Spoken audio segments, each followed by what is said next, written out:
एक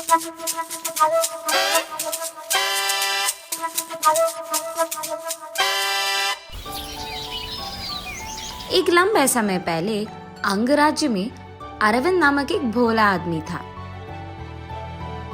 अरविंद उसकी माँ अन्नपूर्णा के साथ एक छोटे से घर में रहता था। वो दोनों बहुत गरीब थे। वो दोनों पास में मौजूद जंगल जाकर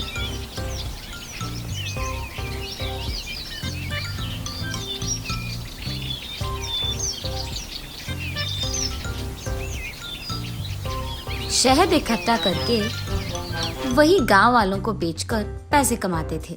ऐसे ही उनका घर चलता था।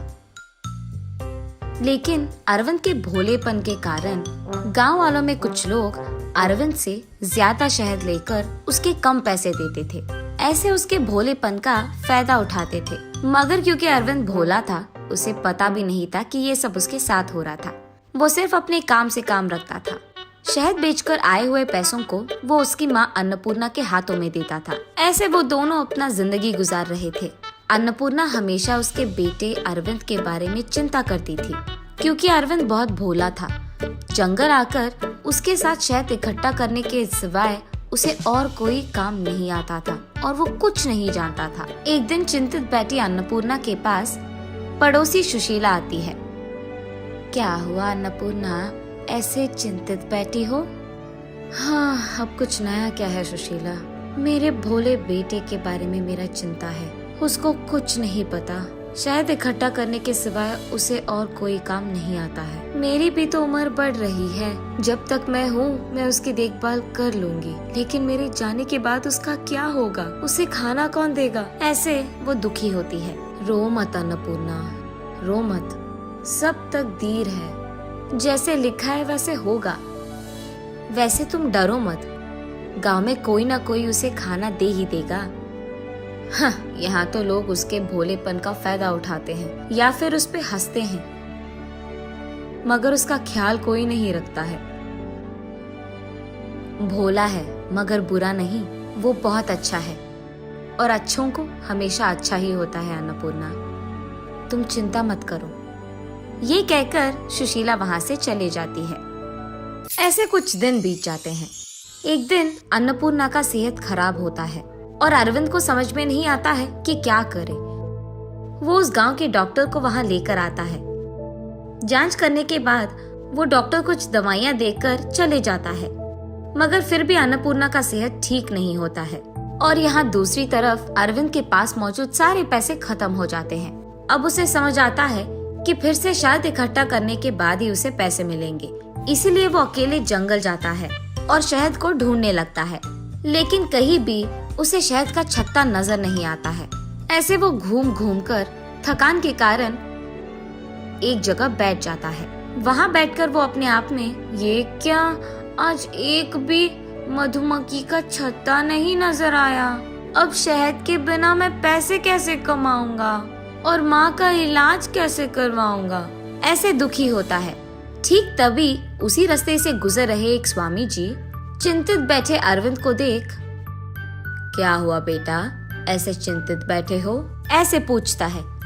नमस्कार स्वामी जी, मेरी माँ की हालत खराब है और मेरे पास दवाइयों के लिए पैसे नहीं है। आज मुझे शहद का छत्ता भी नजर नहीं आया और अब मुझे समझ में नहीं आ रहा कि मैं क्या करूं। ऐसे उन्हें सब कुछ समझाता है। तुम्हें आज के लिए शहद चाहिए या तुम्हारी माँ का सेहत ठीक होना चाहिए? पूछते हैं स्वामी जी। माँ की सेहत ठीक होनी चाहिए स्वामी जी, लेकिन अगर मुझे वो दवाइयाँ खरीदनी है तो पैसों की जरूरत होगी ना। इस प्रकृति में हर एक मुसीबत का दवाई होती है, मेरे साथ आओ। ऐसे कहते हैं। स्वामी जी के पीछे पीछे चलता है अरविंद। ऐसे चलते चलते वो एक जगह पहुंचते हैं।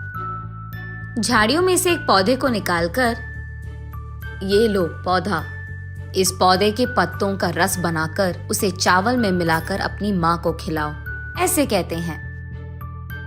घर आते ही उस पौधे के पत्तों का रस बनाकर उसे चावल में मिलाकर अपनी माँ को खिलाता है अरविंद। कुछ ही देर में उसकी माँ का सेहत पूरी तरह से ठीक हो जाता है। आश्चर्यचकित होकर अन्नपूर्णा अरविंद को बुलाती है। बेटा, ये कैसे कर पाए हो तुम? ये कौन सी दवाई थी? किसने दिया तुम्हें? ऐसे उससे सवाल करती है। तब अरविंद जो कुछ भी हुआ अपनी माँ को समझाता है। ये सब सुनने के बाद अन्नपूर्णा अपने मन में उस स्वामी जी का शुक्रिया अदा करती है।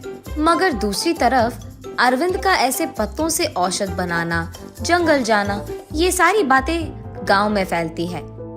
तब गांव में जिनका भी सेहत खराब होता है वो सारे अरविंद के पास दवाइयों के लिए आते थे। इसी कारण अरविंद फिर से उस जंगल जाकर उस स्वामी जी को ढूंढने लग जाता है। बहुत ढूंढने के बाद स्वामी जी के कहीं ना दिखने के कारण थक कर वो एक जगह बैठ जाता है। बहुत देर बाद उस तरफ जाते हुए स्वामी जी वहाँ अरविंद को बैठे देख, क्या हुआ बेटा, फिर से चिंतित बैठे हो? स्वामी जी, मैं तो आपको ही ढूंढते आया। क्यों बेटा, क्या हुआ? तुम्हारी माँ का सेहत ठीक नहीं हुआ है क्या? उनका सेहत ठीक हो गया है स्वामी जी, लेकिन गांव में सारे लोग उनके सेहत की दवाइयों के लिए मुझे यहाँ भेज रहे हैं। मुझसे पूछ रहे हैं कि उनके लिए औषधि मैं लाऊं। मुझे तो नहीं पता चल रहा था कि मैं क्या करूं, इसीलिए यहाँ बैठा हूँ स्वामी, ऐसे कहता है। अरे इतनी सी बात, मेरे साथ आओ, मैं तुम्हें कुछ प्रकार के औषध की पौधे दिखाता हूँ। स्वामी जी कुछ तरह के औषध की पौधों को अरविंद को दिखाते हैं। इन सब को अच्छी तरह से याद करो, इन्हीं पौधों से तुम उनका इलाज कर पाओगे, ऐसे कहते हैं। आपको बहुत धन्यवाद स्वामी, मेरी माँ का इलाज करने के लिए और अब इतने लोगों के इलाज करने में मेरी मदद करने के लिए। ठीक है, आगे से भी अगर तुम्हें कोई औषध या पौधा की जरूरत हो तो मेरे पास आना, मैं तुम्हारी मदद कर दूंगा। ये कहकर वहाँ से चले जाते हैं स्वामी जी। स्वामी जी के सहायता से जो भी पौधे उसको मिलते हैं वो सारे वो इकट्ठा करके अपने गांव ले जाता है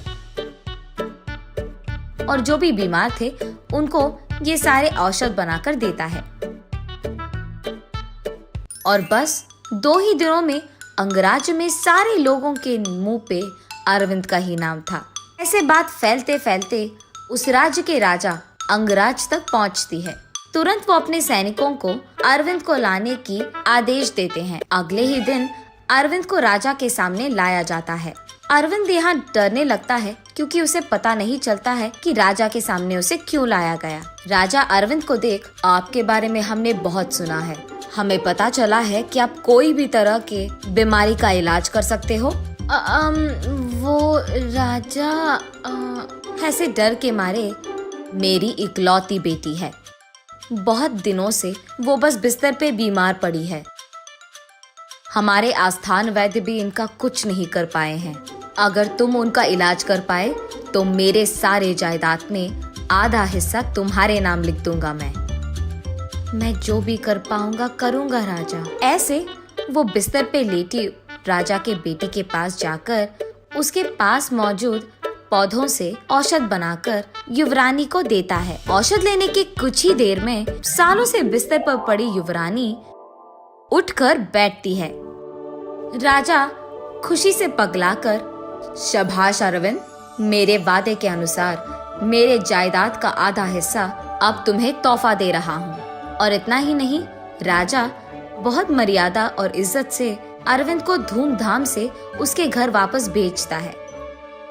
ये देख अन्नपूर्णा उसके बेटे के भविष्य के बारे में चिंता छोड़ देती है और सारा गांव अरविंद के नसीब को देख खुश होती है। और अरविंद जानता है कि ये सब स्वामी जी के कारण ही हुआ है, इसीलिए वो जंगल जाकर स्वामी जी का बहुत इज्जत से शुक्रिया अदा करता है।